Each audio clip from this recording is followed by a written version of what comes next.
On ne sait jamais ce qui nous attend au coin de la rue. On entre dans un pub sans savoir qui sera là.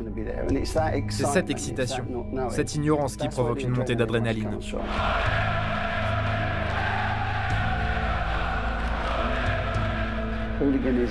Le hooliganisme est par définition une forme extrême de soutien à une équipe de football.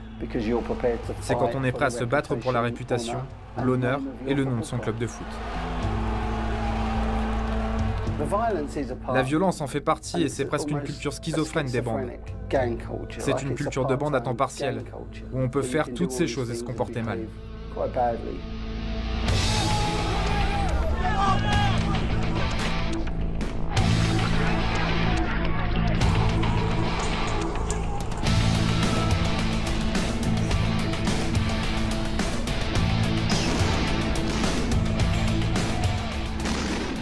Le hooliganisme, c'est un monstre, et il évolue. Il est en constante évolution.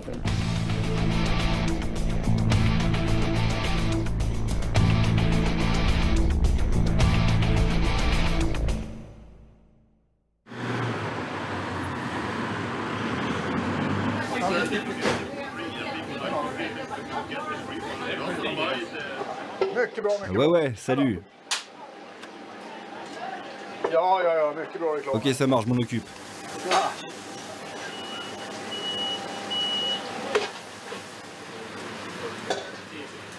Il est propriétaire de 3 restaurants, mais préfère griller la viande lui-même.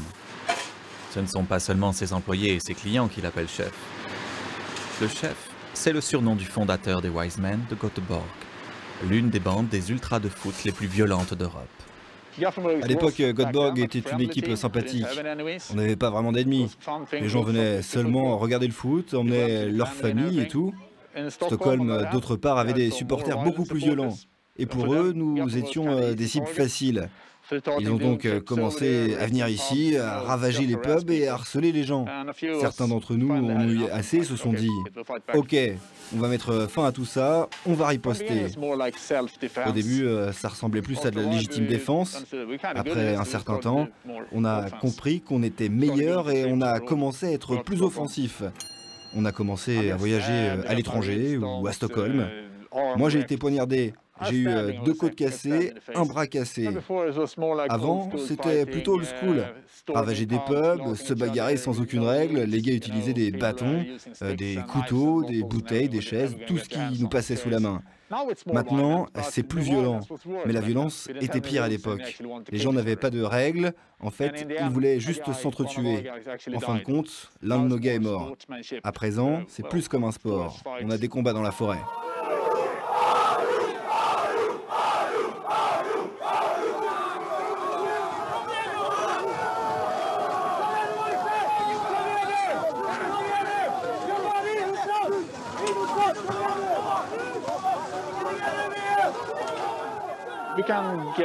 On peut réunir 100 personnes, mais normalement à peu près 60 personnes participent au combat.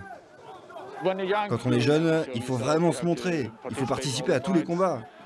Il faut aussi assister aux matchs.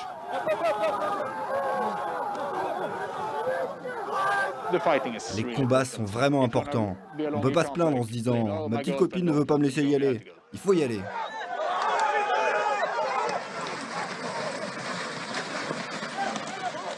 Les jeunes, ça se bat 5, peut-être 6 fois par an. Ce n'est pas difficile de s'en sortir 6 fois par an.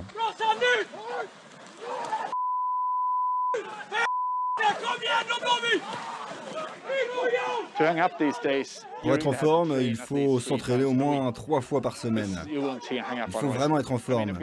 Parce que quand on se bat 25 contre 25, on n'a vraiment pas envie d'être humilié.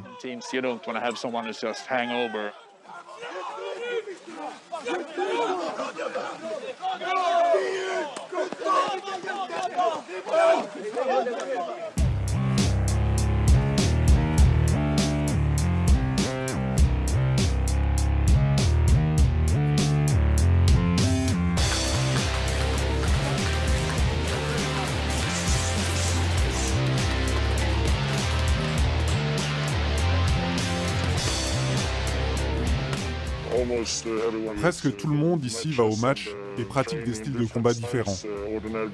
La boxe thaï, la boxe, le MMA, Et une fois par semaine, nous nous entraînons ensemble.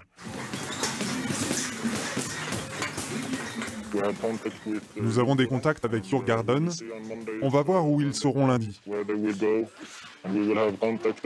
On va essayer de se mettre d'accord sur le nombre de combattants pour éviter la police et tout ça. Chaque rencontre est différente. Parfois, nous avons nos réunions secrètes. Parfois, on se voit dans un pub au centre-ville. S'ils veulent se battre en dehors de la ville, nous devons être d'accord. S'ils veulent se battre dans la ville, nous devons être d'accord aussi. La meilleure façon, c'est de les contacter. On peut les suivre dans un pub ou quelque chose comme ça, pour les attaquer avant ou après le match, ça dépend. La meilleure façon, à mon avis, est de les faire sortir du pub pour avoir un combat équitable, sans objet en verre, sans témoin. Normalement, ça prend 1, 2, 3 minutes. Que faut-il faire pour gagner? Les faire tomber par terre. Ou les faire fuir. Être agressif et intelligent aussi. Il s'agit plus de tactique et de compétences, de combats individuels et tout ça. Si on reste debout, on a gagné.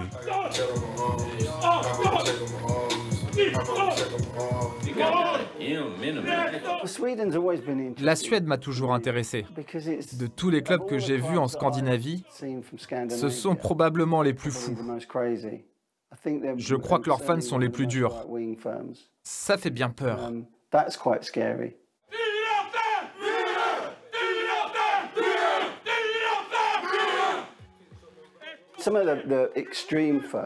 Pour certaines firmes les plus extrêmes, comme The Wise Men, Bad Blue Boys ou d'autres, les bagarres c'est la base. C'est une confrontation avec certains clubs, ce n'est pas à tous les matchs. Quand c'est de la rivalité locale, il y a de la violence pour savoir qui sera le plus fort.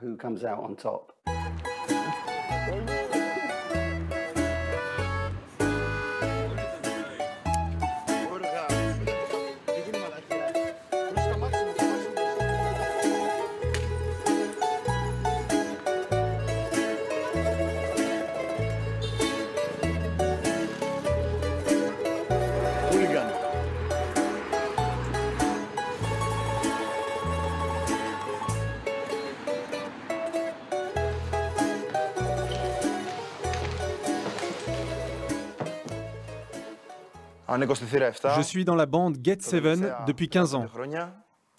J'ai 30 ans.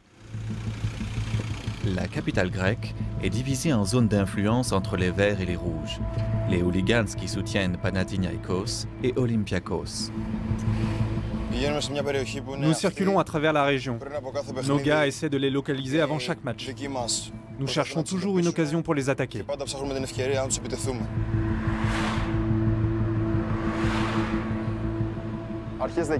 Début décembre, nous avons attaqué des hooligans du Panathinaikos. C'était lors d'un match de volley-ball. Ils étaient à peu près 150. Nous sommes venus et nous les avons attaqués lorsqu'ils sont sortis à la fin. La moitié de nos gars étaient près de la porte et les ont frappés. Vous voyez ces taches? Nous avons brûlé leur moto. La moitié de nos gars étaient là à leur bloquer la sortie.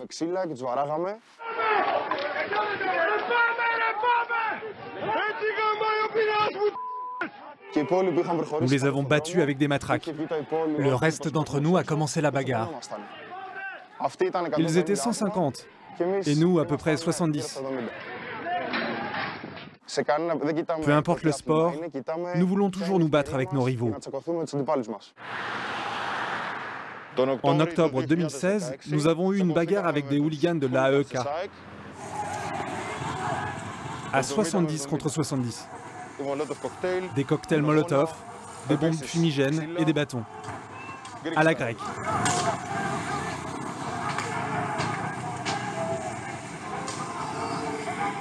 En fin de compte, ils sont partis. Ils se sont enfuis. Nous en avons capturé 2. Bien sûr, nous avons gagné. Ce fut une grande victoire.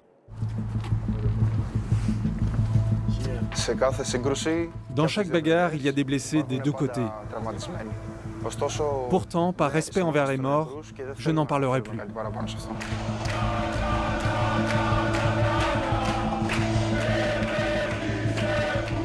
La rivalité entre les fans des deux clubs basés à Athènes, Olympiakos et Panathinaikos, est devenue une guerre d'usure qui dure depuis des décennies. Le conflit a mutilé ou même tué des dizaines de jeunes Grecs. Chaque derby d'Athènes provoque des combats de rue. En Europe du Sud, les règles du fair play entre hooligans sont rarement observées. Ils portent des casques de moto, se battent avec des bâtons, des barres de fer et souvent aussi avec des couteaux. Les fans du Panathinaikos sont des fils de...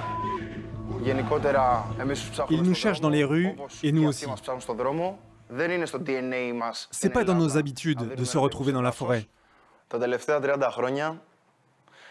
Nous sommes en conflit depuis 30 ans. Je pense que cette haine ne s'éteindra jamais. Personne ne s'arrêtera. Elle ne fera qu'augmenter année après année.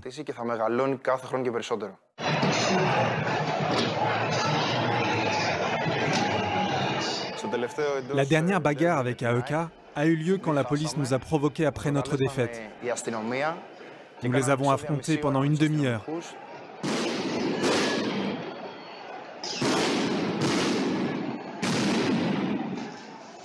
Nous avons écrasé toutes les unités de police présentes au stade et nous avons été punis pour ça.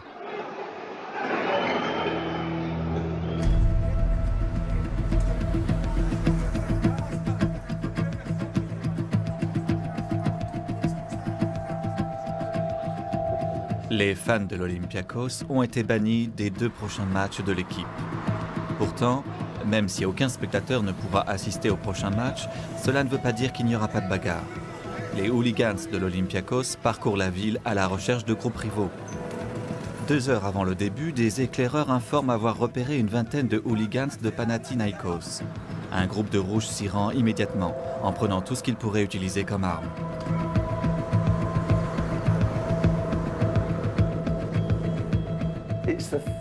C'est cette menace de violence, ce potentiel de violence, c'est ça la source d'adrénaline. L'une des choses qui attire beaucoup dans la culture des ultras, c'est le fait que ça se passe le jour du match. Cela ne concerne pas le reste de la semaine. Souvent donc, vous ne verrez pas les gars avec qui vous allez au foot, parce que vous habitez dans des endroits différents. Vous faites des choses différentes dans la vie.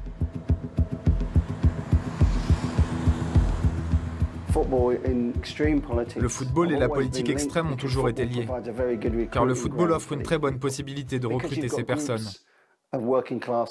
Des groupes de la classe ouvrière se réunissent. Il est donc plus facile de diffuser un message. Il est plus facile de trouver des personnes plus naïves. Personnellement, je crois qu'en termes de hooliganisme et de racisme, il faut être particulièrement attentif à l'Allemagne.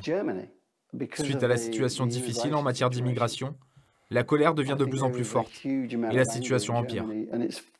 Ils ont eu ça dans leur histoire, soyons objectifs.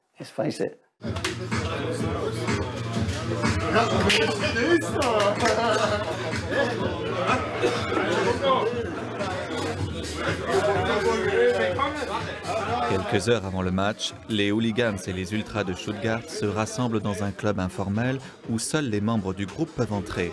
Même la police ne peut pas y pénétrer.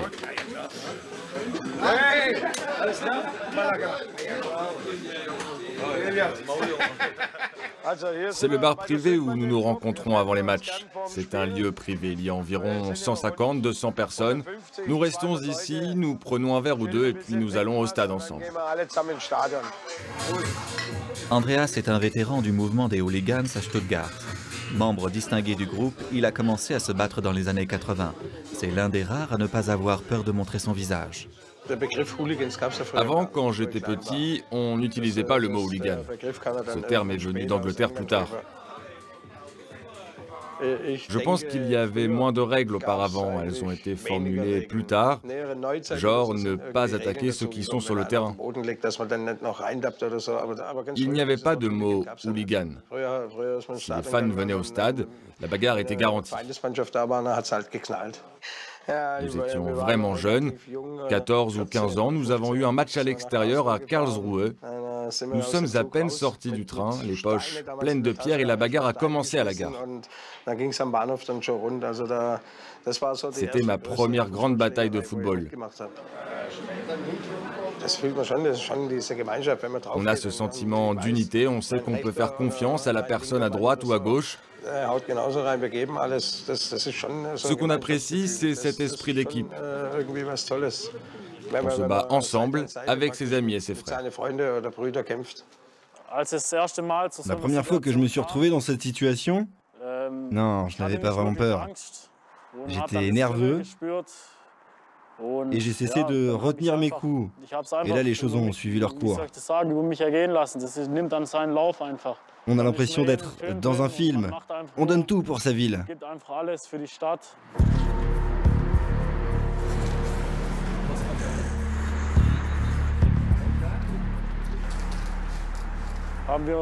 Il y a quelques années, on a volé une bannière des Desperados de Dortmund. Et ils se sont vengés par un acte lâche. Ces chiens de Dortmund ont pénétré par effraction dans notre fan club et ont volé toutes nos bannières.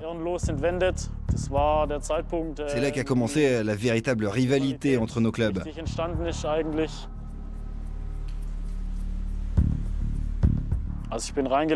Moi, je suis venu au foot et j'ai tout de suite été attiré par les ultras, par leur feu et par leur performance. J'ai été fasciné, je voulais vraiment en savoir plus. Tous les nazes ne peuvent pas être appelés des Swabs.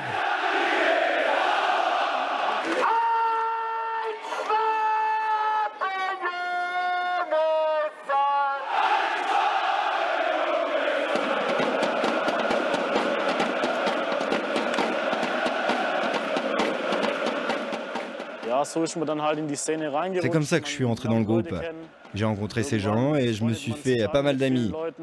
On s'y intègre, les amis deviennent des frères, ils deviennent votre famille.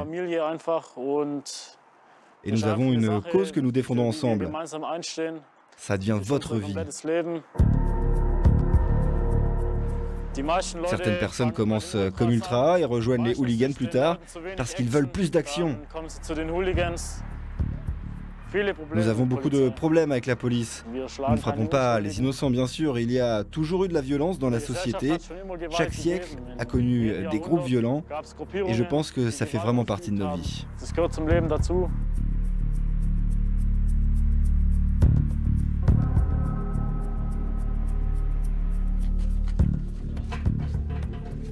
Un mois avant le match de Stuttgart, la police allemande s'est rendue au siège d'une bande de hooligans pour interroger leur leader. Ils avaient appris qu'une grande bagarre était planifiée. Depuis, la police du pays suit attentivement les fans et les hooligans les jours de match.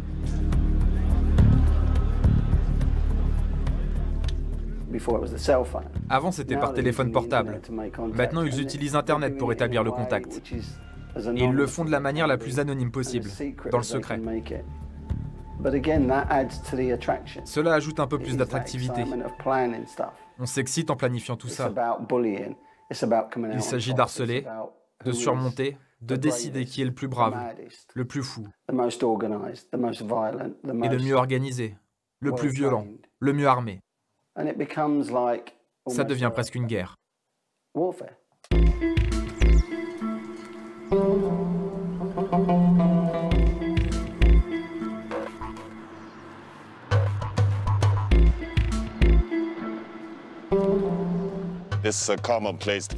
Ici, à Göteborg, faire des graffitis est une chose commune.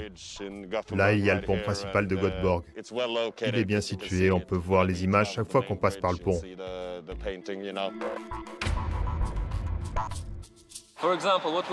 Que se passera-t-il si des hooligans d'une autre ville viennent et essaient de... peindre dessus?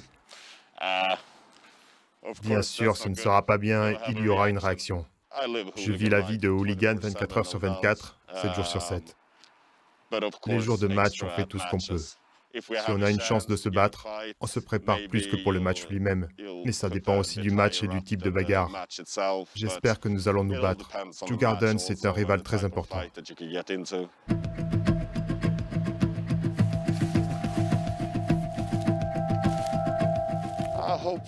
J'espère que nous allons nous battre. Dewgarden est un rival très important et nous cherchons toujours une chance de les remettre à leur place.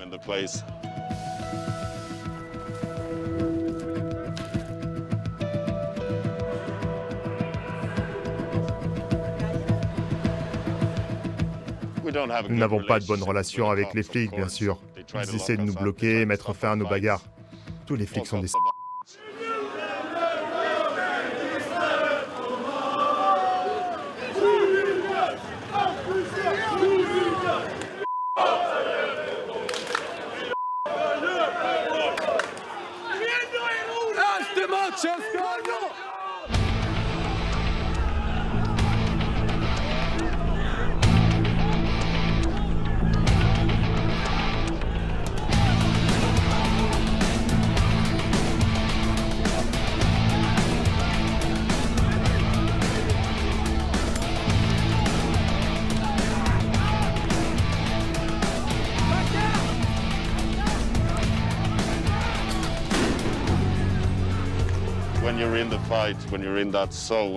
Quand on se bat, il est difficile d'expliquer ce qu'on ressent, mais c'est incroyable. De l'adrénaline, de l'euphorie et de la rage, toutes les émotions se mélangent.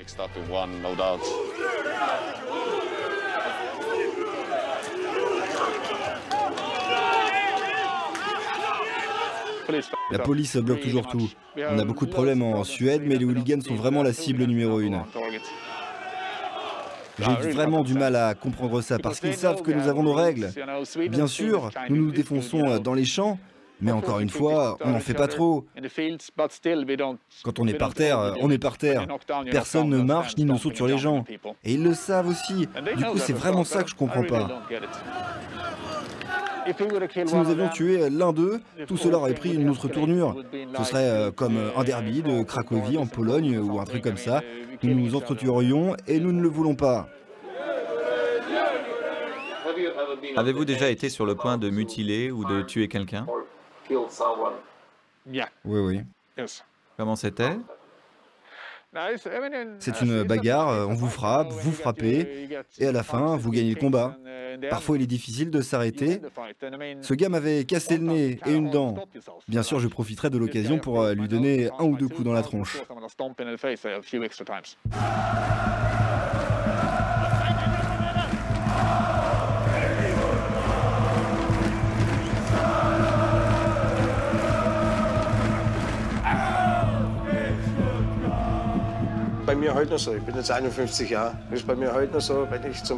Même si j'ai 51 ans, si mon équipe joue à l'extérieur, j'aime toujours voyager dans le train spécial avec 500 à 600 autres fans pour aller me battre. Parce qu'on représente notre ville. Peu importe si votre équipe gagne ou perd, il s'agit de tout donner.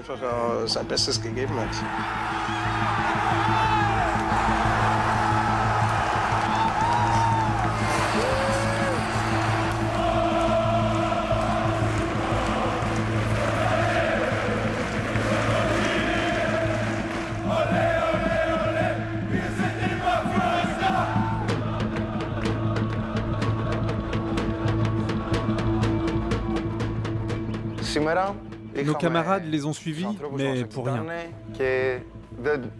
Il n'y a rien à dire. La prochaine fois, peut-être.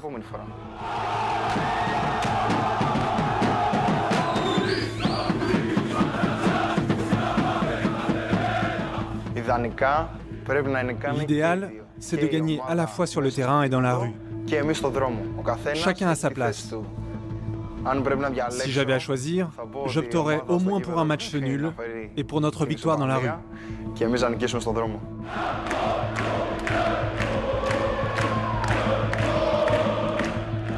Je préfère gagner un combat contre un très bon adversaire que de gagner un match de foot. Bien sûr, je veux que l'équipe gagne, mais la famille, mon job, le travail, l'équipe passe après. Mes enfants n'en savent rien. S'ils doivent choisir d'être prédateurs ou proie, je veux qu'ils soient prédateurs.